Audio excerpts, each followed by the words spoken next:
Assalamualaikum warahmatullahi wabarakatuh. Perkenalkan, kami dari kelompok 8 Ilmu Tanah Hutan kelas B1 ingin mempresentasikan tentang kejenuhan basa dengan anggota kelompok yaitu Muhammad Rizky, Anna Kurniawati, Galuh Eka Rizkiningrum, Nola Ayu Andini, Nur Fatimatu Zahra, Oklin Hurul Aini, dan Dwi Indah Permatasari. Assalamualaikum warahmatullahi wabarakatuh. Sebelumnya perkenalkan, nama saya Muhammad Rizky dari kelompok 8 Ilmu Tanah Hutan. Pada presentasi kali ini kami akan membahas satu aspek penting dari sifat kimia tanah, yaitu kejenuhan basa atau KB. Materi ini sangat relevan dalam memahami bagaimana unsur kimia tanah mempengaruhi kesuburan, ketersediaan hara, dan produktivitas tanaman. Kita akan mengeksplorasi definisi, rumus, hubungan dengan pH, dan bagaimana kita bisa mengelola tanah untuk meningkatkan kejenuhan basa. Mari kita mulai dengan pemahaman dasar. Oke, selanjutnya saya atas nama Anna Kurniawati ingin melanjutkan video ini. Pertama, kita bahas definisi kejenuhan basa buka kurung KB tutup kurung menunjukkan perbandingan antara jumlah kation basa buka kurung Ca2+, Mg2+, K+, Na+, tutup kurung dengan jumlah seluruh kation yang terkait pada kolion tanah dinyatakan dalam persen. Dalam video tersebut bahwa kation yang terikat di kolion tanah dibedakan menjadi dua kelompok, kation basa buka kurung Ca, Mg, K, Na tutup kurung, dan kation asam buka kurung H+ dan Al3+ tutup kurung. Total dari keduanya disebut kapasitas tukar kation buka kurung KTK tutup kurung. Jadi secara rumus dan KB sama dengan price times jumlah kation basa times KTK times 100%. Dengan kata lain, semakin besar prosesi kation basa terhadap total kation yang bisa ditukar, semakin tinggi nilai KB. Baik, selanjutnya saya atas nama Galuh Eka Rizkiningrum dengan NIM 241061131278 ingin melanjutkan materi 3 tentang dampak dari kejenuhan basa. Jadi, kita akan membahas dua kelompok kation dalam tanah serta kaitannya dengan KTK. Kation basa seperti kalsium, Ca, magnesium, Mg, kalium, K, dan natrium, Na, merupakan unsur hara penting bagi tanaman dan berperan positif dalam meningkatkan kesuburan tanah.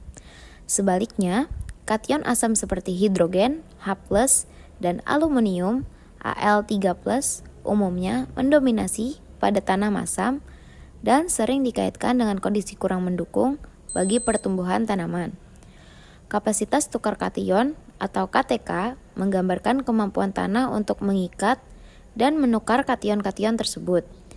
Dengan memahami perbandingan antara kation basa dan kation asam, kita dapat menilai kondisi kimia tanah secara lebih mendalam. Sebagai contoh, tanah dengan nilai KTK tinggi, tetapi kejenuhan basa atau KB rendah menunjukkan bahwa meskipun tanah mampu menahan banyak kation, Sebagian besar yang terikat adalah kation asam seperti H+ dan Al3+. Hal ini mengindikasikan kondisi tanah yang masam dan kurang subur bagi tanaman.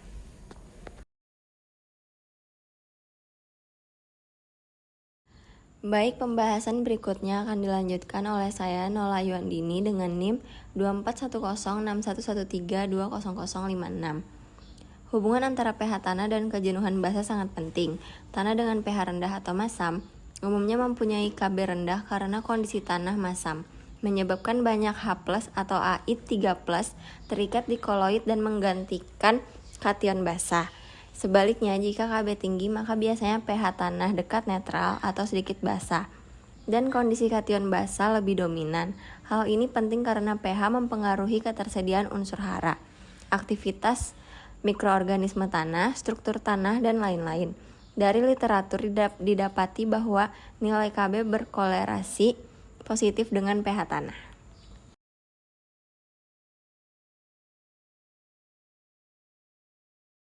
Baik, selanjutnya saya Nur Fatimatu Zahra akan membacakan tentang dampaknya bagi kesuburan tanah dan tanaman. Jika kejenuhan basa rendah, banyak kation asam tanah masam, struktur tanah bisa buruk, jumlah basa terserap rendah, hara menjadi terbatas, dan potensi keracunan Al meningkat. Jika kejenuhan basa tinggi, proporsi kation basa lebih besar, tanah cenderung lebih subur, mikroorganisme tanah lebih aktif, ketersediaan hara makro dan mikro lebih baik. Sebagai contoh, pada tanah ultisol yang banyak di Indonesia, pencucian basa intensif menyebabkan kejenuhan basa rendah, memerlukan pengapuran atau dolomit untuk memperbaiki kondisi. Dengan kata lain, pengelolaan tanah yang memperhatikan nilai kejenuhan basa membantu meningkatkan hasil tanaman. Oke, saya Oklin Hurul Aini akan melanjutkan bagaimana strategi pengelolaan tanah untuk memperbaiki kejenuhan basah. Pertama, akan dilakukan pengapuran yang didasarkan oleh kapur dan dolomit untuk menaikkan pH dan mengurangi kelebihan Al3+ serta meningkatkan kation Ca2+ atau Mg2+. Lalu, memberikan bahan organik seperti pupuk kandang dan kompos untuk memperbaiki struktur tanah dan kapasitas tukar. Lalu memantau KTK dan kejenuhan basa secara rutin melalui analisis laboratorium sehingga kita tahu target perbaikan yang harus dicapai. Terakhir, menyesuaikan pemupukan dan pengelolaan irigasi atau drainase agar pencucian basa dapat dikendalikan. Contoh kasusnya seperti pemberian dolomit dan pupuk kandang sapi pada tanah ultisol meningkatkan pH dan nilai kejenuhan basah sehingga hasil tanaman naik. Ini menunjukkan bahwa aspek kimia tanah termasuk kejenuhan basa bukan hanya teori tetapi aplikatif. Baik, saya Dwi Indah akan melanjutkan tentang kesimpulan kejenuhan basa.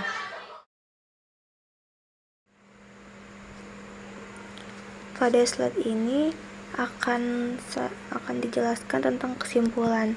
Seperti ada kejenuhan basa, ini adalah indikator penting kondisi kimia tanah tentang perbandingan kation basa dengan total kation tukar. Untuk nilai kejenuhan basa yang tinggi mengarah ke kondisi tanah yang lebih baik untuk tanaman, seperti nilai rendah yang menunjukkan tantangan seperti adanya tanah masam, banyak aluminium, kesuburannya akan terbatas, dan pemahaman dan pengelolaan seperti adanya pengapuran, bahan organik, dan monitoring. Ini sangat penting untuk memperbaiki kondisi tanah. Jadi terima kasih atas perhatiannya. Wassalamualaikum warahmatullahi wabarakatuh.